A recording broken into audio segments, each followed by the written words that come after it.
दिल्ली में धूम मचाने के बाद अब आ गया है धर्मनगरी काशी में चीकू कैब। जी हाँ, चीकू कैब एक कैब सेवा ही नहीं बल्कि आपके परिवार की सुरक्षा और सफर का बेहतरीन साथी है। चीकू कैब आपको शहर के भीतर और बाहर की यात्राओं के लिए टैक्सी उपलब्ध कराती है। आप उनकी वेबसाइट पर या मोबाइल ऐप के माध्यम से बुकिंग कर सकते हैं। चीकू कैब के कस्टमर केयर से आप अपनी बुकिंग तुरंत कराएं और अपने सफर का अनोखा अनुभव प्राप्त करें। चीकू कैब के प्रतिनिधि आपकी सेवा में 24 घंटे मौजूद। Airport and railway travel, local rental, one way, out station wedding सभी प्रकार की बुकिंग की सुविधा प्रोवाइड करती है चीकू कैब। करना हो शानदार सफर, करे भरोसा चीकू कैब पर। सेडान, एसयूवी, टेम्पो ट्रैवलर, बस सभी प्रकार की कैब सर्विस। चीकू कैब का मुख्य फोकस पारदर्शी बिलिंग, सुरक्षा और ग्राहक सेवा पर निर्भर। अमित शाह वाराणसी पहुंचे, जहां एयरपोर्ट पे मुख्यमंत्री योगी आदित्यनाथ ने उनका स्वागत किया। एयरपोर्ट से निकलने के बाद अमित शाह सीधे काल भैरव मंदिर पहुंचे, जहां उन्होंने भगवान काल भैरव के दर्शन किए और पूजा अर्चना की। मंदिर के बाहर लोगों की भीड़ जमा थी, जो हर हर महादेव की जयकारे लगा रही थी। अमित शाह ने लोगों का अभिवादन भी किया और हाथ भी हिलाकर सभी को धन्यवाद दिया। इस दौरान पुलिस और प्रशासन की तरफ सुरक्षा के कड़े इंतजाम किए गए थे। अमित शाह का यह दौरा काफी अहम माना जा रहा है, जिसमें कई बड़ी बैठकों और कार्यक्रम में शामिल होना है। काशी में उनके स्वागत के लिए पूरा माहौल भक्तिमय और जोशीला दिखाई दिया।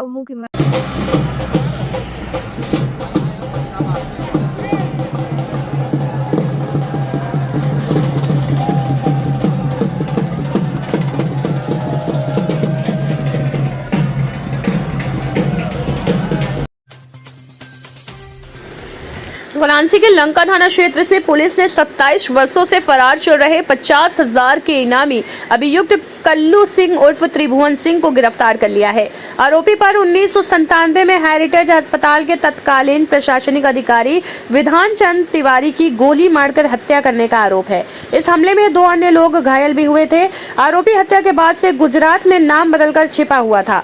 मुखबिर से मिली सूचना पर लंका पुलिस ने दबिश देकर आरोपी को गिरफ्तार किया। वादी द्वारा पहचान की पुष्टि और अभियुक्त के जुर्म कबूलने के बाद उसे हिरासत में ले लिया गया है। आरोपी के खिलाफ धारा 302 और 307 समेत अन्य धाराओं में मामला दर्ज है। गिरफ्तारी करने वाली टीम में थाना लंका प्रभारी निरीक्षक शिवकांत मिश्र समेत 4 पुलिसकर्मी शामिल रहे। आज थाना लंका पुलिस कमिश्नरेट वाराणसी को एक सफलता प्राप्त हुई है, जिसमें ये 1997 में एक मर्डर का मुकदमा लिखा गया था, जिसमें 2 अभियुक्त थे, बालेंद्र और एक कल्लू सिंह।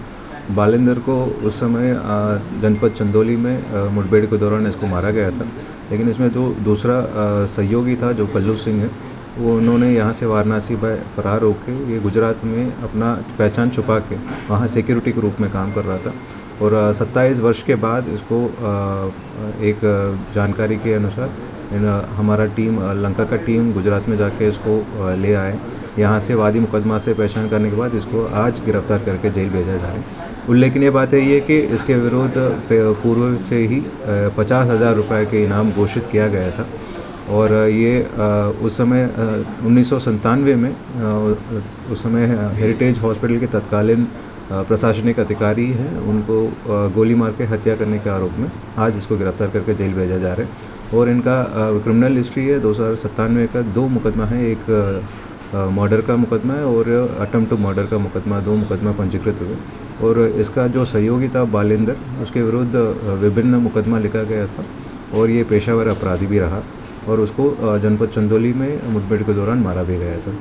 और ये इस सराहनीय कार्य के लिए थाना लंका को 10,000 रुपये के पुरस्कार घोषित करें और साथ ही साथ इनको आज अग्रिम विधि कार्रवाई सुनिश्चित करके आज जेल भेजा जाएगा। सर 27 साल बाद पूरा हुलिया चेंज हो गया होगा, कैसे इसको पहचाना गया और क्या करता था वहाँ पर गुजरात में, कोई जानकारी? ये जैसे मैंने पहले बताया, इन्होंने अपना पहचान और अपना रूप को बदल के वहाँ एक सिक्योरिटी के रूप में, प्राइवेट कंपनी में एक सिक्योरिटी के रूप में काम करता था। और जैसे वो गुजरात पुलिस ने इनका चेकिंग के दौरान ये पता चला कि ये जिसका आधार कार्ड में जो एड्रेस है वो वेरीफाइड नहीं है। इस संदेह के आधार पर इससे गहराई से पूछताछ किया, ये पता चला कि ये वाराणसी का रहने वाले और तत्काल गुजरात पुलिस ने वाराणसी को संपर्क किया गया था और इस सूचना पे तत्काल लंका थाने से टीम भेज के उसको अपने कस्टडी में ले आके इनको पूछताछ करने के लिए ले आया और वादी मुकदमा से पहचान करके जैसे इनका पहचान प्रूव होने के बाद इसको गिरफ्तार करके जेल भेज गए। गुजरात में भी किसी क्रिमिनल एक्टिविटी में संलिप्त रहा या ऐसे ही? और इस संबंध में भी गुजरात पुलिस से हमने बात की है और ये वहाँ गुजरात में कोई ऐसा कोई क्रिमिनल हिस्ट्री नहीं निकला है इसका जो पूर्व 1997 में जो दो मुकदमा यहाँ वाराणसी में लिखा है वही आपराधिक इतिहास है। क्या पूछताछ में सामने आया, इसकी वजह क्या थी मारने की? ये जो बालेंदर एक पेशेवर अपराधी है। ये किसी कारण पे ये जो विधान चंद्र तिवारी है इनके वो हत्या करने की प्रयास किया, इसमें उनके साथ ये सहयोग ही रहा और ये हत्या के आरोप में इसको जेल भेजा। मऊ पुलिस को एक बड़ी सफलता मिली। पुलिस अध्यक्ष इलामरन के निर्देशन में चलाए जा रहे अभियान के तहत कोतवाली नगर पुलिस ने एक वांछित आरोपी आनंद यादव को गिरफ्तार किया है। गिरफ्तारी गाजीपुर तिराहे के पास हुई, जहां मुखबिर की सूचना पर चेकिंग के दौरान उसे दबोचा गया। आनंद यादव कई गंभीर धाराओं में वांछित था और सराइल खंसी थाना क्षेत्र के चांदमारी इमलिया का रहने वाला है। उसे गिरफ्तार कर कोर्ट में पेश कर दिया गया है। पुलिस की इस कार्रवाई को वरिष्ठ अधिकारियों की निगरानी में अंजाम दिया गया। एक बार बुलाया गया है। आप लोग अच्छी तरीके से अवगत हैं कि इसके पहले गुलशन हत्याकांड, जो कि बहुचर्चित एक हत्याकांड हुआ है, जिसका परत दर परत धीरे धीरे पर्दाफाश एवं इसमें जुड़े हुए जितने भी अभियुक्त थे उनकी गिरफ्तारी करते जा रहे हैं हम लोग। ये बहुत अच्छी बात है कि अपराध एवं अपराधियों के प्रति जो जीरो टॉलरेंस की नीति चल रही है, इसके तहत यदि हत्या जैसे संगीन अपराध में जो भी शामिल रहेंगे, पुलिस उनके पीछे जो है कि अपने सिस्टम और तंत्र से जो है कि कार्य करते हुए लगातार गिरफ्तारियां कर रहे हैं। उसी क्रम में एक और जो है अभियुक्त, जिसका नाम है आनंद चौहान, जो चांदमारी इमलिया थाना सराय लखनसी का रहने वाला है। 21 वर्ष इसकी उम्र है और इसी हत्याकांड में इसके ऊपर जो है 25,000 रुपये का इनाम भी रखा गया था और इसकी गिरफ्तारी जो है थाना कोतवाली नगर द्वारा इसको जो है कि सफलतापूर्वक किया गया है। इनको गिरफ्तार करके न्यायिक अभिरक्षा में भेजा जा रहा है। और क्या सर इस हत्याकांड में जुड़े सभी गिरफ्तारियां होंगी कि अभी बची हैं? हाँ, इसमें एक और जो है कि संदिग्ध हैं और भी हमारी विवेचना अभी प्रचलित है, जो कि धीरे धीरे इसमें गिरफ्तारी अगर पता चलता है तो किया जाएगा। जैसा मैंने आपको बताया, परत दर परत और जिनकी भी सम्मिलित हैं जितने भी लोग हैं और अभी हमारे इसमें वांछित अभियुक्त हैं। सर क्या रोल था इनका? कुछ इनाम भी था? क्या रोल था? हाँ, इसके ऊपर 25,000 रुपये का इनाम था। इनका रोल क्या ये था? मौके पर शामिल था, ये मौके पर ही शामिल था। सर, जो यादव का नाम आ रहा था कि यादव के नाम से कांटेक्ट पे वो चल रहा था, उसका खुलासा हुआ या नहीं हुआ? कौन था वो जिसने रेकी की थी यादव? हाँ, इसलिए मैंने बताया अभी हमारा जो है कि प्रचलित है विवेचना और इसमें हमारे अभी वांछित अभियुक्त हो सकते हैं और जरूरत पड़ी तो इनका नाम प्रकाश में लाकर हम इस पर आगे अग्रिम कार्रवाई करेंगे। नहीं, अभी तक तो महिला के किसी रोल इसमें नहीं समझ। पुलिस अध्यक्ष मऊ इलामरन के निर्देशन में मऊ पुलिस को बड़ी सफलता मिली है। थाना कोतवाली नगर स्वाट सर्विलांस टीम की संयुक्त कार्रवाई में 21 जून को 3 अंतर जनपदीय गांजा तस्करों को गिरफ्तार किया गया, जिनमें 2 महिलाएं और 1 पुरुष शामिल है। पुलिस ने खासिम पोखरी रेलवे ट्रैक के पास ट्रॉली बैग की तलाशी ली तो कुल 30 किलो 292 ग्राम और अवैध गांजा बरामद हुआ, जिसकी बाजार कीमत लगभग 3,60,000 रुपये आंकी गई।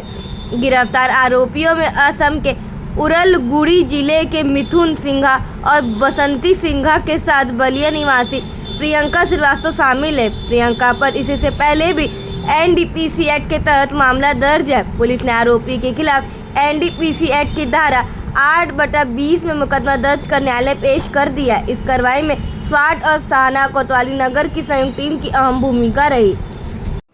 जो नशे के सौदागर देवर भाभी की जो जोड़ी है, उल्लेखनीय है कि हमारे यहाँ मऊ में कोतवाली नगर जो थाना है उनके द्वारा एक उल्लेखनीय सफलता प्राप्त की गई है, जिसमें 30 किलो 292 ग्राम नाजायज गांजा, जिसकी कीमत लगभग 3,60,000 रुपये है, इसकी बरामदगी की गई है। ये देवर भाभी की जोड़ी जो है वो असम से गांजे का जो है कि खरीद करके और इन क्षेत्रों में जो है बिक्री करने के लिए जा रहे थे। मुखबिर खास की सूचना मिली, इस पर हमारी SOG की टीम, थाना कोतवाली की टीम और बाकी हमारे जितने भी मुखबिर खास की मदद से इसको जो है पकड़ लिया गया। कितने किलो गांजा है? जैसे मैंने बताया 30 किलो 292 ग्राम गांजा है। कहाँ से आ रहे थे, कहाँ जा रहे थे, किसको मिशन? असम से आ रहे थे ये लेकर, और जब ये वहाँ पर आए रेलवे स्टेशन के पास से, जब कहीं जाने के फिराक में थे, वहीं पे हमारे जो है कि सूचना मिली और इनको जो है कि गिरफ्तार किया गया। ये यहीं आसपास के क्षेत्रों में खुदकर जो है कि बिक्री करवा। कितने लोग पहली बार इनका है, इससे पहले भी लोग? एक महिला सदस्य उसमें है, जो कि इसके पूर्व भी उसके ऊपर मुकदमा लिखा गया है NDPS से जुड़ा, और उसका जो पति है वो अभी जो है NDPS के मामलों में सजा याफ्ता है और आजीवन कारावास की सजा उसको हुई है। सर मऊ में भी गिरफ्तार हुए हैं? 3 लोग सर मऊ में भी नेटवर्क कोई इनका है? मऊ में ही लाकर जो है कि देने की कोशिश करने वाले थे, मऊ के आसपास क्षेत्रों में, मऊ और अन्य जिले। केंद्रीय शिक्षा राज्य एवं कौशल विकास मंत्री जयंत चौधरी ने सोमवार को ITI करौंदी स्थित स्किल इंडिया इंटरनेशनल सेंटर का निरीक्षण किया। उन्होंने संस्थान की व्यवस्थाओं और प्रशिक्षण प्रणाली का जायजा लिया। मंत्री ने कहा कि पूर्वांचल में कौशल विकास की अपार संभावनाएं हैं। सरकार आर्टिफिशियल इंटेलिजेंस को स्कूली शिक्षा में शामिल करने जा रही है, जिसके तहत कक्षा 6 से 8 तक के बच्चों को भी AI की बुनियादी शिक्षा दी जाएगी। उन्होंने बताया कि इस केंद्र में तकनीकी प्रशिक्षण के साथ साथ विदेशी भाषाओं पर भी विशेष ध्यान दिया जाएगा, ताकि भारतीय कामगार वैश्विक स्तर पर और अधिक प्रतिस्पर्धी बन सके। जयंत चौधरी ने कहा कि ये पहल भारत को वैश्विक कार्यबल का केंद्र बनाने की दिशा में एक बड़ा कदम है और आने वाले समय में तकनीकी और परंपरागत दोनों क्षेत्रों को समान रूप से सशक्त किया जाएगा। बहुत सारे जन शिक्षण संस्थान जो ग्रामीण क्षेत्र में कौशल विकास सिविलियन डेवलपमेंट के लिए काम करते हैं, नेशनल प्रायोरिटीज पे काम करते हैं, प्राथमिकताओं को आगे रखते हुए, तो जन शिक्षण संस्थान भी NSPF के साथ। अभी बड़ी बात यह है कि ITI स्कीम जो बजट में अनाउंस हुई थी उसको कैबिनेट में मंजूर है। 60,000 करोड़ का निवेश होना है, इसमें राज्य सरकारों की बड़ी भूमिका है, इसमें उद्योग जगत को भी हमें साथ लाना है। जो MSME हैं, जो छोटे यूनिट जहाँ चलते हैं, जो परंपरागत उद्योग है, उनका ख्याल रखते हुए जो नई इंडस्ट्री के क्लस्टर आए हैं उनके साथ मैप करके, और ITI के गवर्नेंस, ITI में इंस्ट्रक्टर्स बेहतर हों, अच्छी शिक्षा पद्धति हो, ढांचा भी सुधार हो, ताकि जो बाहर बच्चे वहाँ ITI में आना चाहते हैं उनको लगना चाहिए कि हम एक अच्छे इंस्टीट्यूशन में पढ़ाई कर रहे हैं, और आगे उनको एम्प्लॉयमेंट, उनकी मेंटरिंग, पूरी देखभाल इन संस्थाओं के माध्यम से हो। देश में 1000 ऐसे ITIs को अपग्रेड करना है। हब एंड स्पोक मॉडल में इसको हम क्रियान्वित करेंगे। 200 हब होंगे, एक हब के साथ 4 ITI को अटैच किया जाएगा। तो उसकी भी योजना चल रही है और उसकी चर्चाएं चल रही हैं। अभी नॉर्थ ईस्ट स्टेट्स का कॉन्फ्रेंस हुआ, अभी साउथ इंडियन रीजन का कॉन्फ्रेंस हुआ। आज मैं यूपी में भ्रमण कर रहा हूँ, यूपी में विभाग से जो उनका फीडबैक मिला। ठीक है सर, आप दो और भ्रमण है, कौन से हैं? कल सोनभद्र में कुछ हम शुरुआत करने जा रहे हैं दूसरे मंत्रालयों के साथ। जैसा आप जानते हैं कि सरकार का मंत्र है होल ऑफ गवर्नमेंट, यानी और खास तौर से कौशल विकास मंत्रालय की जिम्मेदारी बनती है, क्योंकि कौशल विकास आज देश में जितनी परियोजनाएं हैं, किसी भी मंत्रालय के अंतर्गत कोई स्कीम चल रही है उसमें भी कौशल विकास का कुछ न कुछ पार्ट है। तो इसलिए हम कन्वर्जेंस को अपनाते हुए दूसरे विभागों के साथ, मंत्रालयों के साथ कार्यक्रम निर्धारित करते हैं। विमेन एंड चाइल्ड डेवलपमेंट और ट्राइबल मिनिस्ट्री के साथ साथ 2 हमने जो इनिशिएटिव लिए हैं, कल उसकी हम शुरू। सर, बिहार चुनाव में आपके दल की क्या भूमिका रहेगी? बिहार से देश की सत्ता रहती है। बिहार में जन जन पॉलिटिकल हैं, एक्टिव हैं, डेमोक्रेसी और डेमोक्रेटिक ट्रेडिशन से जुड़े हुए लोग हैं। तो हमारी पार्टी की यूनिट अभी वहाँ बनाएंगे, देखेंगे क्या पार्टी का फीडबैक है। सर, स्किल इंडिया से संबंधित आप आए हैं, बच्चों को ज्यादातर प्लेसमेंट की जरूरत होती है, तो प्लेसमेंट में आपको लगता है मतलब अच्छी कंपनियां? बहुत संभावना है। यहाँ जो स्किल इंडिया इंटरनेशनल सेंटर में हम बैठे हैं, इसका एक ऑब्जेक्टिव है आउटवर्ड माइग्रेशन, और मिनिस्ट्री ऑफ एक्सटर्नल अफेयर्स के साथ, NSDC के साथ हमारे मंत्रालय ने बातचीत करके एक फॉर्मूला तैयार किया है कि जो RAs होते हैं, जो सेंडिंग स्टाफिंग ऑर्गेनाइजेशंस होते हैं, जो विदेशों में बच्चों को नौकरी दिलवा सकते हैं, जिनके पास ओपनिंग आती है, जिनका विश्व में प्रेजेंस है, उनके साथ हम तालमेल हमें बनाएंगे। तो यहाँ भी SIIC में भी हम RAs को यहाँ मोटिवेट करेंगे कि यहाँ जो बच्चे पढ़ रहे हैं उनको हम लैंग्वेज ट्रेनिंग भी दें, चाहे जैपनीज भाषा सीखना चाहते हैं उसकी भी हम यहाँ व्यवस्था करें, इंग्लिश ट्रेनिंग यहाँ हो रही है, ताकि जो आउटवर्ड मार्केट्स में डिमांड है, आप देखते हैं कि यूरोप में एजिंग पॉपुलेशन है और हमारे देश में एक यंग पॉपुलेशन है, तो वो चाहते हैं कि अच्छे और इंडियन वर्कर्स का सम्मान, उनकी रिस्पेक्ट पूरी दुनिया में, जो वर्क एथिक है, जो उनका स्किल लेवल है, उसका लोहा दुनिया ने माना है। तो इसलिए बनारस के भी यहाँ यूथ जो है, नौजवान, पूर्वांचल के जो नौजवान यहाँ प्रशिक्षित होंगे, उनकी कहीं भी दुनिया में नौकरी लग सकती है। सर, बड़े कम शब्दों में स्किल क्यों जरूरी है छात्रों की, क्योंकि अभी भी कंफ्यूजन है बहुत सारे युवाओं में। बिल्कुल है। असल में परंपरागत तौर पे बच्चों को बताया जाता है कि आप स्कूल पूरा करो, उसके बाद आप जो है और कुछ नहीं है तो चलो कॉलेज कर लो, और मौका नहीं मिल रहा चलो ITI कर लो। तो ऐसा नहीं है। लोग शॉर्ट टर्म कोर्सेज को ज़्यादा पसंद कर रहे हैं।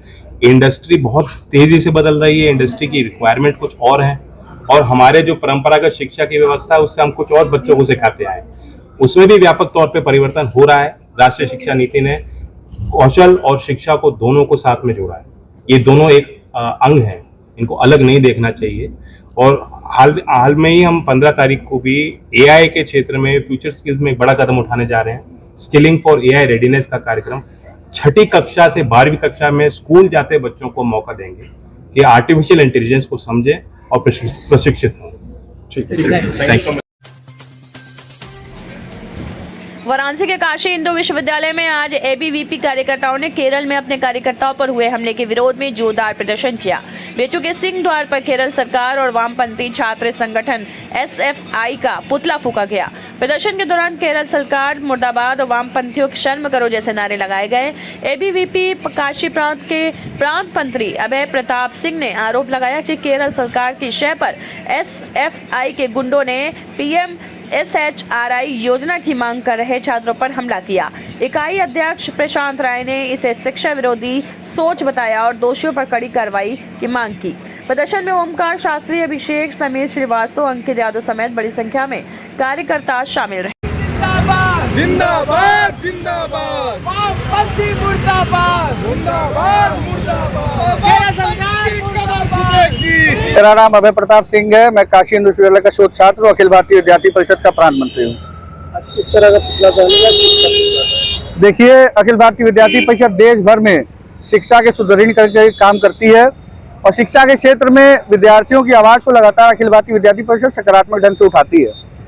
इसी क्रम में देश भर में शिक्षण संस्थानों के लिए अलग अलग तरह की योजनाएं केंद्र सरकार, राज्य सरकारें लागू करती हैं।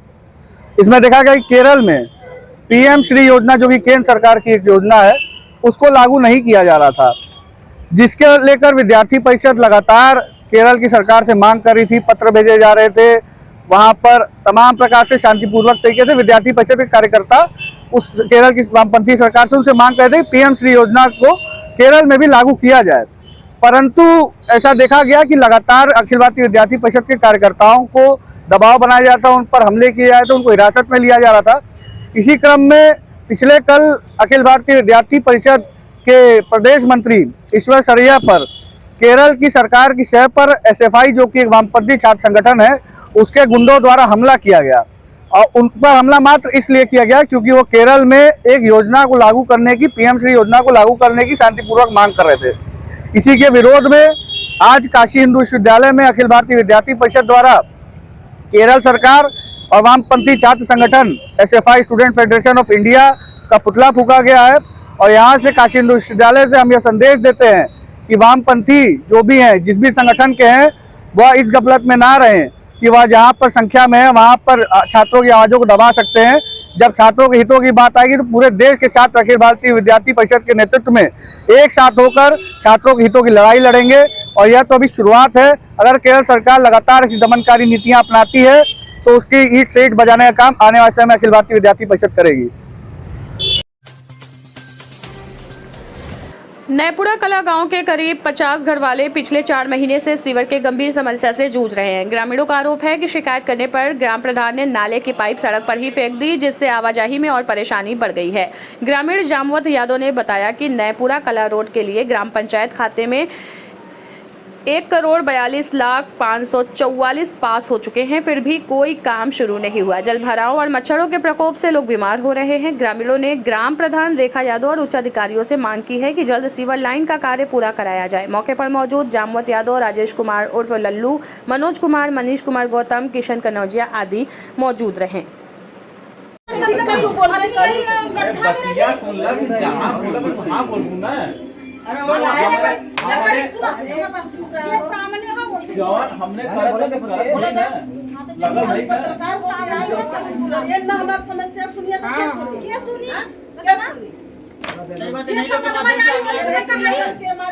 जामवंत यादव।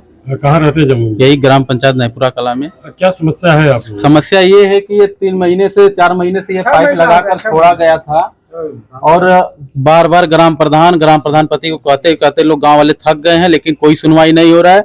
और इसका 1,42,544 रुपया पैसा निकल भी गया है। पंचायत भवन से के पीछे से मुख्य नाला होते हुए रामलखन के घर तक भूमिगत नाली कार्य, जबकि आप देख सकते हैं ये 3 पाइप इधर है और 4-5 पाइप केवल लाइन में लगाकर केवल छोड़ दिया गया है।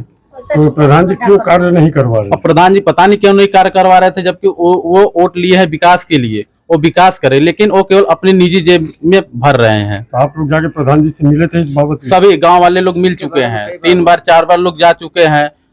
कहते कहते लोग थक गए, लेकिन वो सुनने को तैयार नहीं। वो बोल रहे हैं कि अगर मीडिया में अगर आप लोग डालेंगे तो और काम नहीं करवाएंगे। जी आपके हाथ में क्या है ये जरा ये हाथ में कागज है जो कि पंचायत भवन के पीछे मुख्य नाला होते हुए रामलखन घर तक भूमिगत नाली कार्य, जिसका पेमेंट 1,42,544 पे पाइप का निकाला गया है। और इसकी किसी को जानकारी नहीं कि पाइप कितने का है, क्या है, न कोई प्रधान बता, न कभी सचिव गांव में दिखता है। पैसा कहाँ से पास हुआ था? और पैसा ग्राम पंचायत के खाते से पैसा पास हुआ है। आप लोगों ने इसकी शिकायत कहीं ऊपर दर्जे में की है? जी अभी तक तो नहीं हुआ है। कितने महीने से समस्या है? महीने है तो 2 साल से, लेकिन समस्या पाइप जो है कि 3 महीने 4 महीने पहले गिरवा दिया गया। ये जो पैसा पास हुआ है, ये से पास हुए कितने महीने हुए? वही 4-5 दिन हुआ, 17 जून का हुआ है। 17 जून जी। और पाइप कब यहाँ पर गिराया गया? पाइप गिराया गया है 1 महीने पहले का।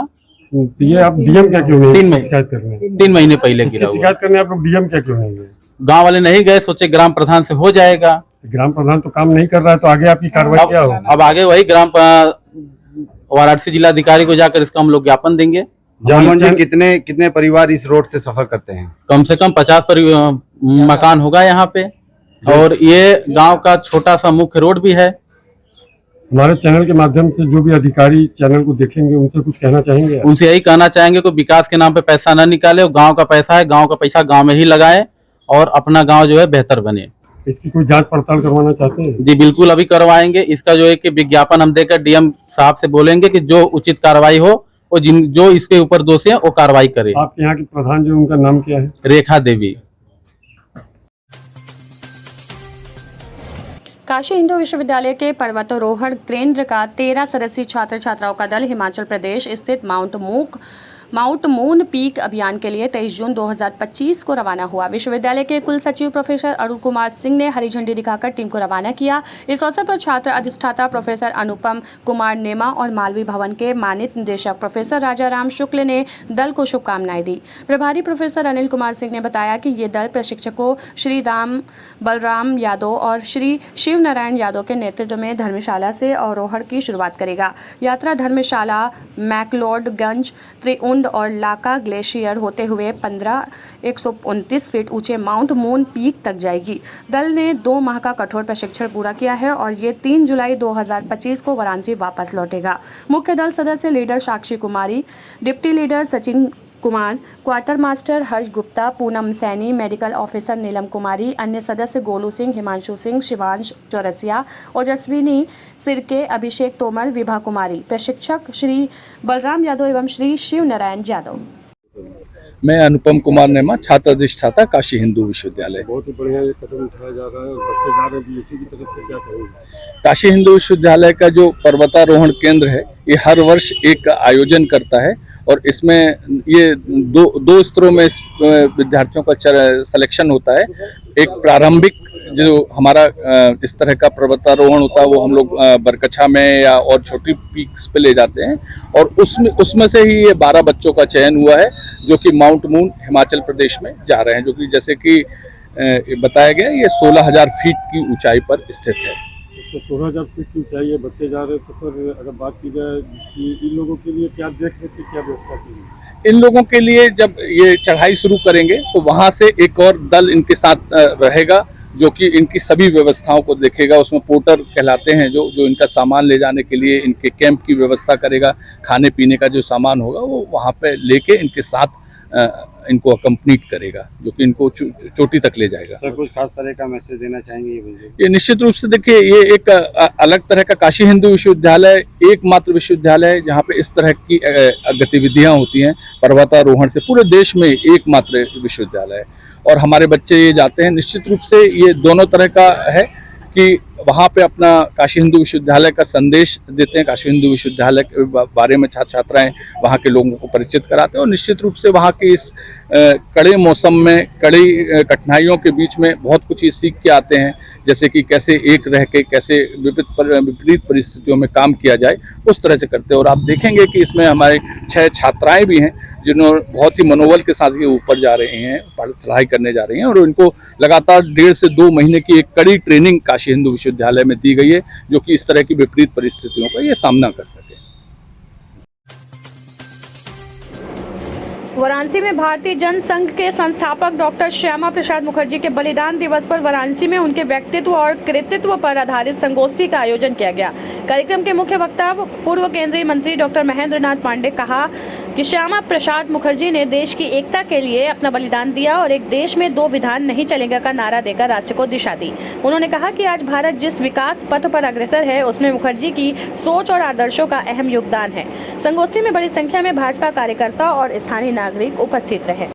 डॉक्टर मुखर्जी जी ने एक देश में 2 प्रधान 2 निशान और 2 विधान नहीं रहेंगे नारा देके परमिट सिस्टम के बंधन को तोड़ते हुए जम्मू में प्रवेश किया था, गिरफ्तारी हुई थी। दुर्भाग्यपूर्ण संदिग्ध परिस्थितियों में उनकी मौत हुई। प्रतिवर्ष हम लोग 23 जून को उनका बलिदान दिवस मनाते हैं। उस क्रम में आज यहाँ महानगर ने इस बड़े पैमाने पर आयोजन किया। आज हम लोग उनके बलिदान के उपरांत कैसे नरेंद्र मोदी जी ने उनके बलिदान को सार्थक किया और 370 हटाया और आज सच्चे अर्थों में कश्मीर जैसा मुखर्जी चाहते थे वो भारत का पूर्ण अंग बना। इस बात को हम लोग याद करते हैं और लोगों को जनता के हृदय में इसको स्मरण कराते हैं। साथ ही मुखर्जी का बलिदान कितना सार्थक रहा कि आज कश्मीर विकास की नई से नई ऊंचाइयों को छू रहा है। सारा देश और दुनिया देख रही है, इसका भी हम सब उल्लेख करते हैं। सच्चे अर्थों में मुखर्जी जी ने देश के लिए अपने बलिदान से जो महान काम किया, मोदी जी ने उसको सार्थक किया। कल वाराणसी में केंद्रीय गृह मंत्री अमित शाह जी रहेंगे और यूपी जी ने कहा कि आशाताई बुलाया करिए तो हमने रख दिया ना। माननीय अमित शाह जी की अगुवाई में बैठक होगी। यह एक सक्रिय संस्थान है और माननीय मोदी जी के मार्गदर्शन में गृह मंत्री अमित शाह जी की अगुवाई में इसका और व्यापक स्वरूप जिन राज्यों का यह है उसके दृष्टि से वहाँ विकास और विषयों पर चर्चा करेंगे। यह सब विषय सरकार शासकीय कार्यक्रम है, इससे ज़्यादा हम इस पर टिप्पणी नहीं करेंगे।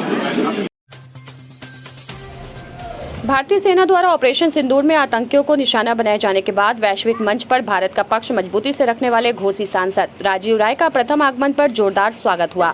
समाजवादी पार्टी के राष्ट्रीय सचिव व प्रवक्ता राजीव राय ने रूस, ग्रीस, स्पेन, लातविया और स्लोवेनिया में आतंकवाद के मुद्दे पर भारत का पक्ष प्रभावशाली ढंग से रखा। प्रधानमंत्री मोदी से मुलाकात कर उन्होंने इस मिशन की गोपनीय रिपोर्ट भी सौंपी।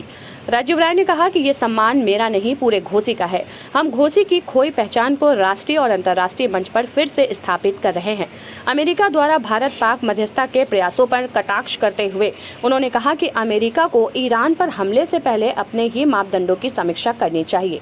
समाजवादी पार्टी कार्यालय पर हुए इस स्वागत में सैकड़ों कार्यकर्ता मौजूद रहे।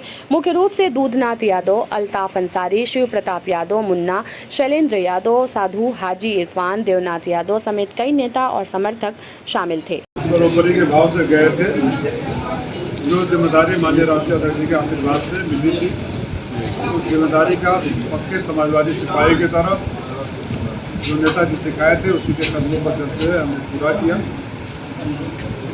आपसी राजनीति चाहे कैसी भी हो, विचारों का मतभेद कैसा भी हो, जब सवाल देश का हो, 140 करोड़ लोगों का हो, तो हम सब एक हैं, सब सेना के साथ हैं। उसी भाव के साथ मैंने पाकिस्तान घोषित आतंकवाद का पर्दाफाश करने का काम किया, जो समय समय पर आपको समय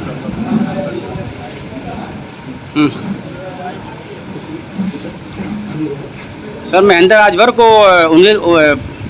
उनके नेता है कि मार दिए थे थप्पड़ से, क्या कहेंगे इसके बारे में?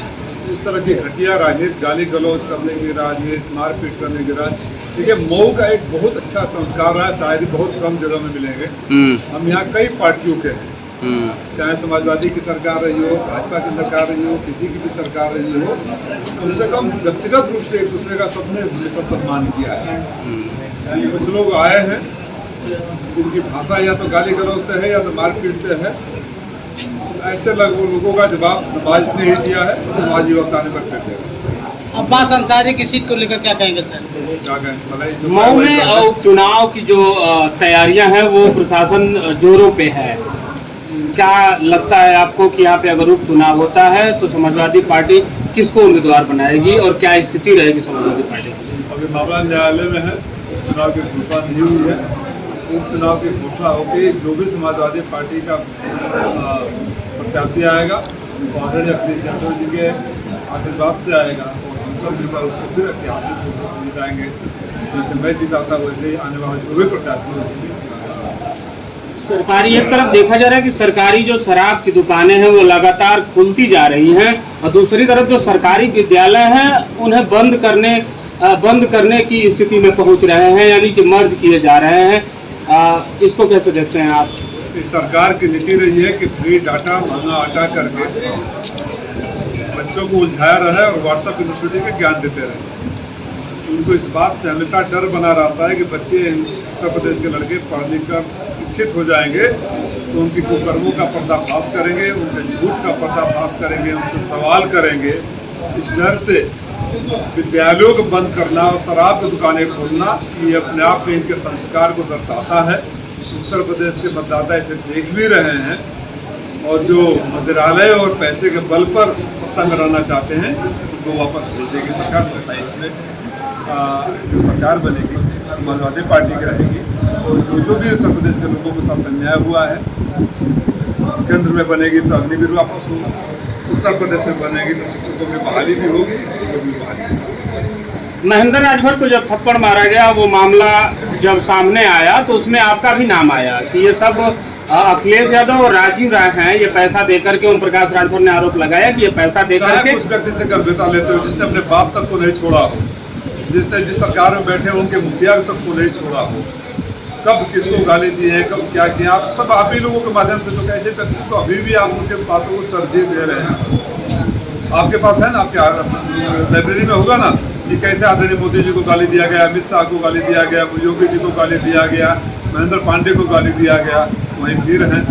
ऐसे लोगों को मत तरजीह दिया करिए, आप लोग गुनाहगार हैं की बातों को बढ़ाने। अखिलेश यादव के मंचों से भी बोलते थे, अखिलेश यादव के मंचों से समाजवादी पार्टी के लोगों ने हमारे मंच से कभी किसी को गाली गलौज की भाषा नहीं हुई है, पहली बात।